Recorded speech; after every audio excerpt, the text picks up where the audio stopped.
So it was the summer of 1987. I was 22. I just graduated from college. I was in the city one night with a couple of buddies of mine. We were down at the South Street Seaport. It's a place called Jeremy's. Anybody? Oh. Remember those huge styrofoam cups they used?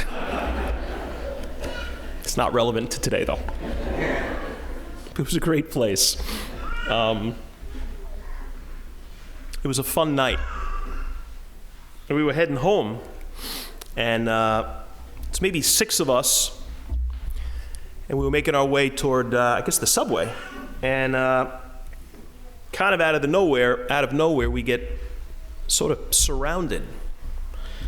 Maybe 10 or 12 guys, like within a second. Like we were clueless, and then boom, these guys were like kind of around us and sort of closing in on us. And we got beat up. I did anyway. And got 13 stitches over my left eye. It's weird though, they didn't mug us, they didn't rob us, they just sort of beat us up, or not even all of us. I think I got the worst of it. Before we knew it, they were gone. It was crazy. It was just like, what? What just happened? I'm bleeding.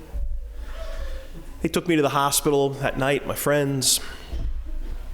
Anyway, a couple of days later, 3 or 4 days later, I had a job interview scheduled in the city. And I looked like Rocky Balboa at this point. Big swollen eye, stitches, bandage over it. I looked crazy. It was obvious I had been in some kind of fight, or I had been punched in some way. So now I'm like, what do I do? How do I go for an interview looking like this? Do I cancel it? Do I try to reschedule it? I was in no position to be rescheduling interviews. I needed them. They would have been like, no, forget it. So I kept the appointment. I went in. And I had the interview, and it actually went well, really well. They asked me about the eye. I told them the story. I think in a weird way, it kind of worked to my benefit. I wasn't offered the job on the spot, but I looked very good the way they were talking. They just said, expect a call. We'll be in touch in the next couple of days. I was psyched. I was very excited about this particular job, too. My degree from college was sort of an interesting degree. It's called Industrial and Labor Relations, which mostly means, for most grads, you go work for a company, some business, some corporation, and you get involved with HR, your personnel. And that's generally that's what I was interviewing with these companies. But this one was different. This was with the city of New York. And I guess it was like their labor relations division. So what this job would have involved was representing the city when you were negotiating contracts or trying to avoid strikes. So you'd be dealing with, the police union and the fire department and sanitation. It looked like a really interesting job. So I was very excited. And I never got the call. I waited about a week. Then I called them. And they were still really positive. They were like, no, we haven't forgotten you. And I don't know what the explanation was, but we got to work out some more stuff. But we will be in touch, and be patient, which is totally what they communicated. And I never got it. Now, at this time in my life, kind of my whole life up to that point, when I think about it, I was also thinking about being a priest. I was always thinking about it to some degree, sometimes more than other times, but it always seemed to come back. When I'd be here at Mass, I'd be thinking, I think I might want to do that. Strangely enough, or ironically enough, in college, I think, is when it kicked in most. That's usually, I think, when kids often kind of get away from faith and church. I kind of moved toward it. There was a great chaplain, priest chaplain on campus. I got to know him. I started just talking to him a lot. I had questions for the first time. Kids, my friends, classes I was in were challenging stuff that I had never even really thought a lot about. I had always taken for granted as a Catholic kid. Sometimes they were making really good points, raising really good questions. So I was sort of like in this, should I be believing this? But I'd come back after the questioning and the doubting. I came back like, yes, I should be believing this. Came back even more strong. I really came to love the church. I always knew the church. I think I always sort of respected the church, but now I really came to love it. I think I loved kind of like the boldness of the church. I kind of got into reading about the martyrs, the ones way back in the beginning, but then also modern ones, 20th century martyrs. Thinking, these people, they went to the mat. They lost their lives because they believed in this truth. And I was totally drawn to that. Not to be a martyr, but just, I respected that. I loved that. I think when we lose that, whether it's a church or a nation or a family or individually, that's a scary place to be. If we stop defending truth. Why is St. Patrick's Cathedral this morning probably going to be a zoo of some kind? Why are there probably a crazy number of police around in and outside of the cathedral today? Because the church is preaching truth. We are communicating truth that the culture or elements of the culture don't want to hear. And we don't read the polls. We don't say, well, if enough people have a problem with this, we'll shift gears. We won't. We don't. And that's a great thing, and that's a necessary thing. The first reading this morning, Acts of the Apostles, all since Easter, the first readings have been from the Acts of the Apostles, which is like a record of the church right after Jesus is resurrected. It's the beginning of the church. And it's it's St. Patrick's Cathedral. Different place, different time, same issues. The powers were saying, stop speaking this way. And they were like, no, we're not going to stop because this is truth. So anyway, I loved that. And I was drawn to that. So I kind of always had one foot in the idea of priesthood and maybe the other foot in I'm going to get a job and I'll get married and I'll have a family. And the plan was actually work a bit. And if I'm still thinking about this priest thing, well, then I'll pursue it. So it was kind of weird. I was interviewing for jobs, but I'm also checking out, how do you get in the seminary, kind of below the radar, underground, didn't want anybody to know. And in the course of that, I found out that I needed a bunch of philosophy credits, undergrad, prereqs, to get in the seminary, almost a year's worth, and I had no clue about that. So eventually I decided after a couple of months that's what I was going to do. And I went to St. John's that semester, the following semester, and took a ton of philosophy.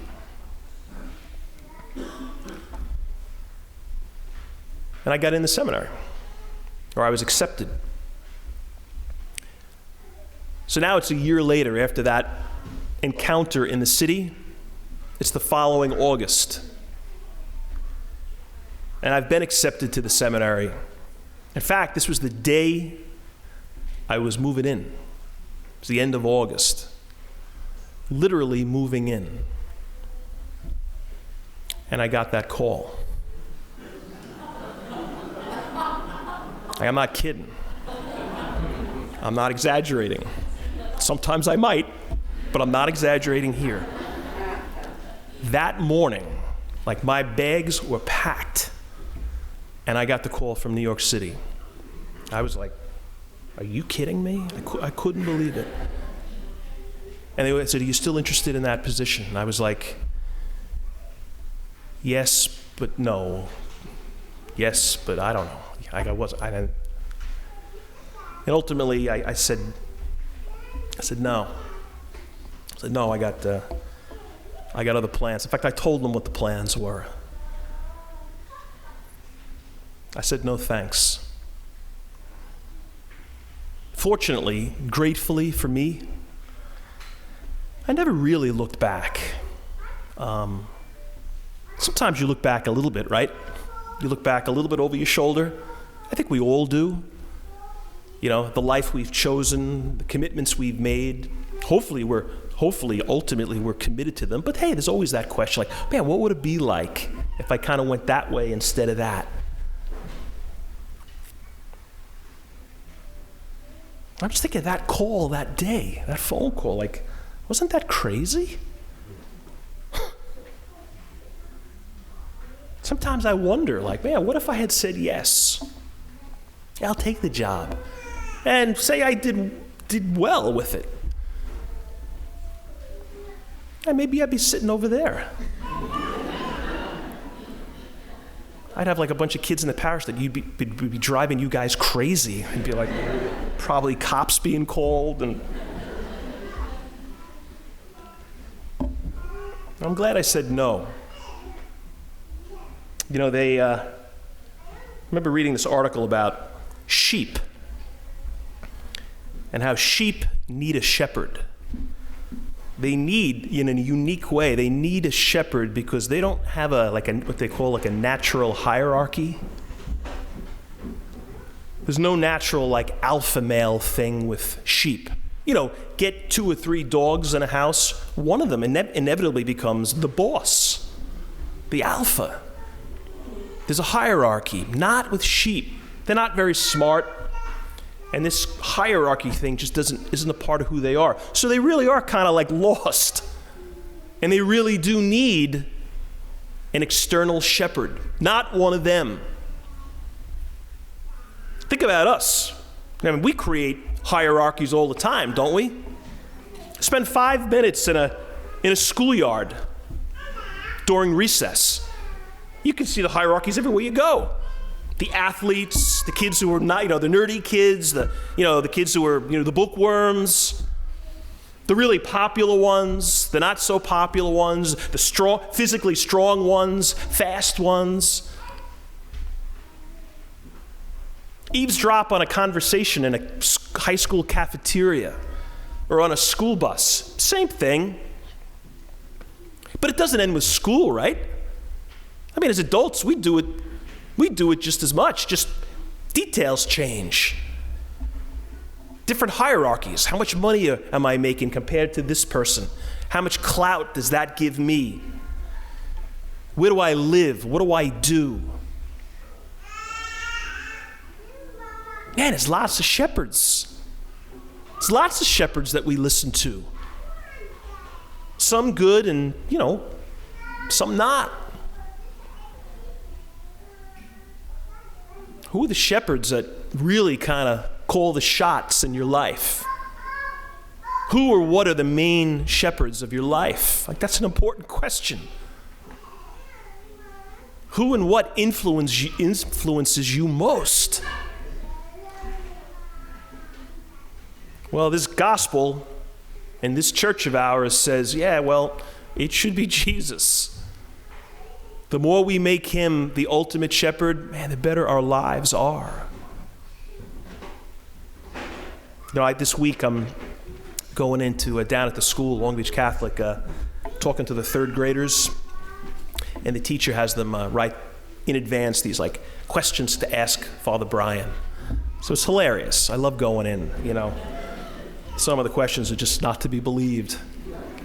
They just can't believe that Father Leo, Father Anthony, and I live in the same house. Last year they asked if we had bunk beds. It was just, and they're totally serious. But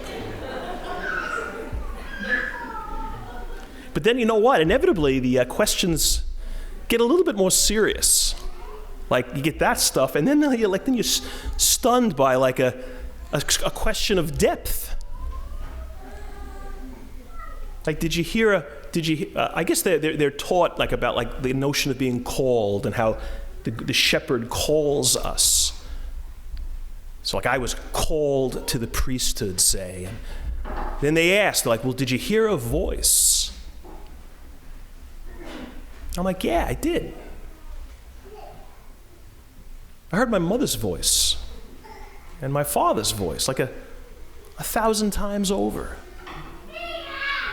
Of voices that just communicated faith, and the importance of God, and the need to be in this place, and the importance of this place kind of being inseparable, is that the word, from like our day-to-day lives. And it wasn't done in sort of like instructive ways, it was just sort of done. You know, we had First Communions yesterday at St. Mary's and the Saturday before at Ignatius. You know, at the Our Father, I have the kids around the altar, the second graders, and, you know, we pray the Our Father. I noticed this yesterday and the week before. As we're praying the Our Father, it's like, I don't know, 20, 25 kids. Some of them don't know the Our Father. I'd say most do, but maybe a quarter don't. I'm kind of like looking around without them seeing. And they look uncomfortable because they realize most do know it. It's cute. It's almost like they're trying, they fake it. They kind of move their lips like to make it look like they're...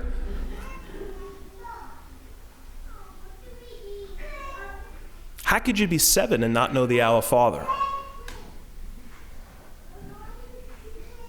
How could you be 7 and not know the Our Father? Well, real easy. If the shepherds aren't speaking the Our Father, how is a 7th grader, what is it, osmosis? How are they gonna know the Our Father?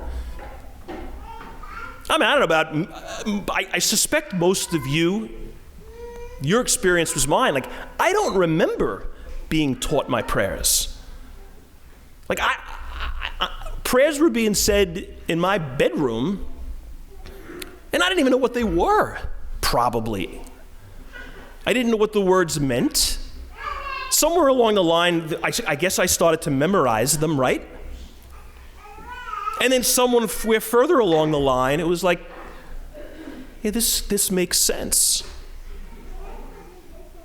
Because of the voices of the shepherds in my life and yours. Who were your shepherds? You know, on this Mother's Day or next month on Father's Day, I ask you the question.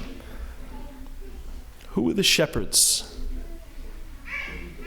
who pointed you in the right direction? And maybe more important, how are you doing in the shepherd department?